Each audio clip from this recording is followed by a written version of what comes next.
that... Thank you, Mike. Well, I'm saying, not that it was your dad, but you do remember what happened.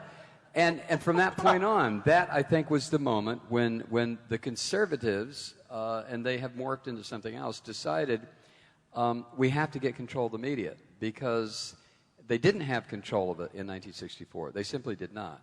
And as a result, there was all the think tanks were put together, all the immediate response units were put together. The Heritage Foundation... Lewis Powell, in 1971, wrote the memo to Right. the president of the Chamber of Commerce, and he laid out the whole process, and 3 months later he was appointed to the Supreme Court by Nixon, and then he participated in the Buckley case and the First National Bank case, and boom, that was the beginning of the end. And this is where the progressives or the Democrats have failed their own cause miserably.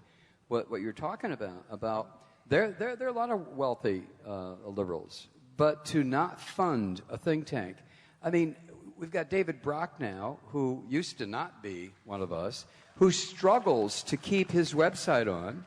What is it? Media Matters. It's MediaMatters.org. Yeah, and they're, he's out there making a plea for funding from the people who go to his website. And when I see that, I think to myself, Jesus Christ, when's the last time you heard the Heritage Foundation making a plea for, send us $5?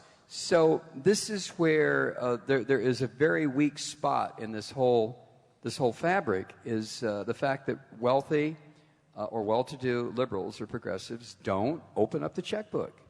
And they have to. But it can't just be wealthy individuals either, because, again, you're going up against corporations, wealthy corporations. I mean, George Soros may be a great guy, but is he really going to go up against, News Corp and General Electric and all these Ben and Jerry's can only do so much. Yeah. Well, and they're owned now by a foreign corporation. And that's why we need to get corporate money out of politics. Is it, talk about the internet again, though, that would seem to be the place to go then. You don't need a large concentration of money to make something work there. Certainly, Daily Kos did not and has become a major force in America. And is that the place to go? If your strength is organizing as opposed to financing? Did you use Huffington Post as your example? Oh, Daily Kos. Daily I'm sorry. Kos. But we're all heard online, and we all sell podcasts, and we're all using that. But I mean, I don't think that any of us are ready to cede the public airwaves, to the right wing. I mean, I think that's why we're still, fighting this fight, and we're all proving it every day that we can succeed and win. Right. But certainly the internet is a place that we've made a huge impact even right now. I mean, right-wingers are suddenly finding out that when they say some dumbass thing somewhere, it shows up on the internet and everybody can see them saying that dumbass thing and think, wow, that guy's a real dumbass, isn't he? I'm not voting for him. I think Talking Points memo has shown what you can do with a few people, starting out with a few people and some smart folks, and that sort of focus on an issue or a person. And it can make a difference. I think that that the left has done pretty well in terms of the internet, and has kept up with certainly the right wing, if not outpaced them on the internet. Daily Kos, thanks to them, HuffPost, which we all use. I mean, all of us are using the internet in every way we can. But one of the things that I find that really works is if somebody says something on the show in the morning, which I think is want to get out there, put it up on YouTube or put it up on HuffPost or put it up wherever we can, and then it gets picked up and it gets out there. I'm impressed with the left's use of the internet so far. But the reason I think, Bill, we have to keep fighting this fight in talk radio is that even this healthcare fight, when you look at like seniors and how the right is scaring seniors, a lot of them don't use the internet. That's true. That's why you got a woman standing up at a supermarket going, Mr. President, Rush Limbaugh says you're going to kill me. I heard on Fox News, it's like, So, I mean, I think we got to fight the battle on every front we can. Absolutely.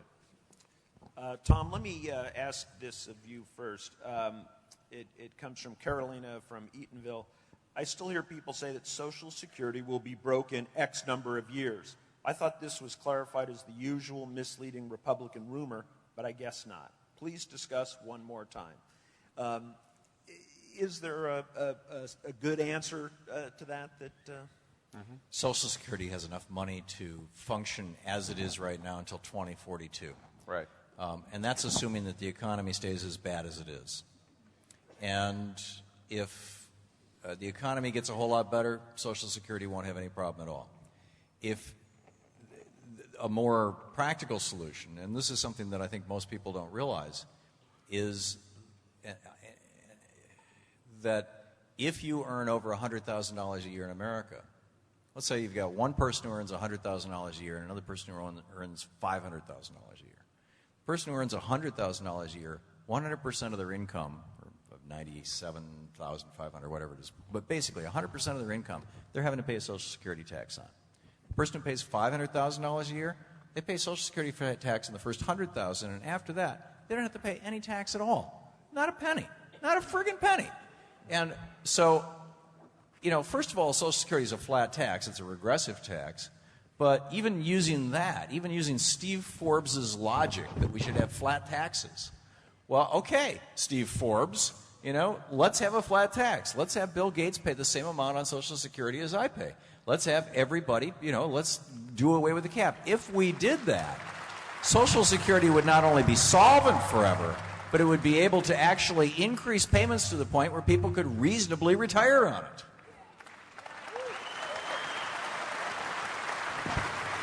And why are we letting millionaires and billionaires get a pass? And it's not going anywhere. I mean, it's the most popular program that the government runs, pretty much. Since 1935, Social Security has never failed to write a check or never bounced a check. And it won't. And it won't. The money will be appropriated, and it will be continued one way or the other. I have to say, there's one great big blessing to the worst economic crisis since the Great Depression, thanks to George W. Bush, and that is when that market tanked, everybody forgot about privatizing Social Security. Yeah. Nobody talks about it anymore. Tom, I remember when Carol and I first, it's easy to fix Social Security, and that's the way to fix it. It really is. It's not complicated. That's the way to fix it. There's another way which is maybe a little more complicated or even more controversial, but I remember when Carol and I were first dating, her father was a head of surgery at Rhode Island Hospital and making good money. And I remember, and by the way, not a real flaming liberal. I remember he said to me one time, he said, there's no reason why I should get Social Security. He said, I make $500,000 a year. I ought to send their check back.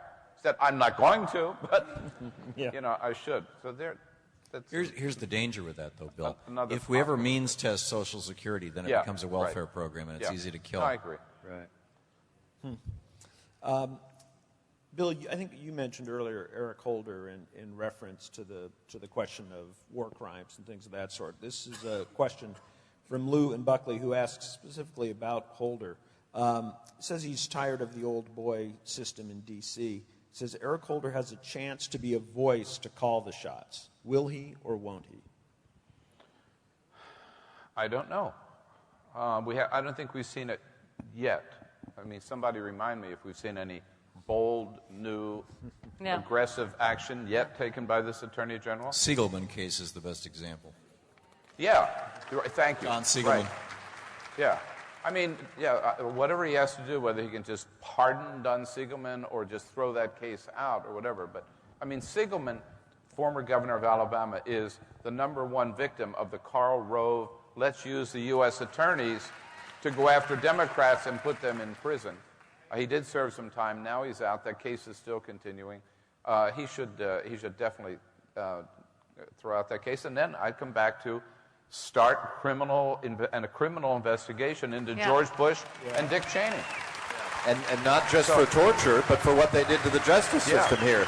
Total corruption of the justice system, using it for political aims. Absolutely. That's, But he works for the President of the United States. And I have to believe that some of the reason why Holder has not done more has not made more bold decisions is because he's been told by the White House not to. Or to wait until health care is done. We'll see. Yeah. We'll see. I mean, there's so many things where we have to answer, right? we'll see. Yeah. Right. Yeah. Yeah, why are Bush's attorneys still in office?